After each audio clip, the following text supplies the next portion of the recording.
Sensory Stone merupakan alat pembelajaran yang berasaskan sensori yang direkakan dengan pelbagai bentuk dan juga tekstur. Kanak-kanak boleh memegang, merasa dan menerokai setiap permukaan melalui aktiviti bermain.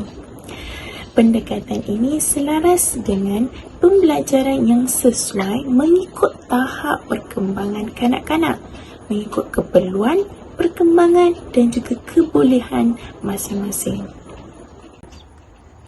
Sensory Stone sesuai digunakan untuk kanak-kanak prasekolah dan pendidikan awal. Ia juga sangat bermanfaat kepada kanak-kanak yang memerlukan rangsangan sensori tambahan, terutamanya kanak-kanak autism, ADHD dan atau yang mengalami kelewatan perkembangan deria.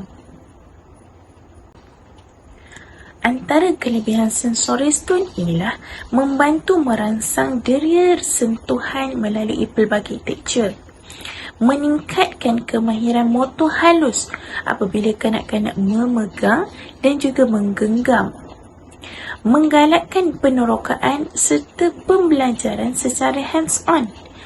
Dan di samping itu juga, Sensory Stone ini membantu meningkatkan fokus dan tumpuan ketika menjalankan aktiviti pembelajaran.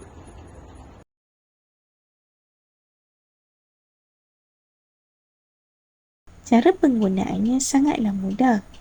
Guru atau ibu bapa boleh memberikan beberapa Sensory Stone kepada kanak-kanak dan membimbing mereka untuk mengenal pasti tekstur seperti licin atau kasar. Guru juga boleh menyusun mengikut bentuk dan juga saiz, serta boleh membuat aktiviti menggunakan Sensory Stone sebagai bahan permainan.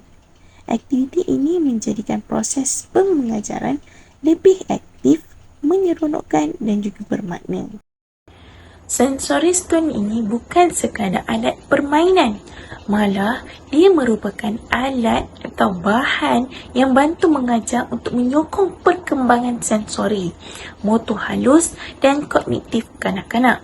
Melalui pendekatan pembelajaran yang sesuai mengikut perkembangan mereka, Sensory Stone dapat membantu mewujudkan pengalaman dan pembelajaran yang lebih menyeronokkan, aktif serta berkesan terhadap kanak-kanak.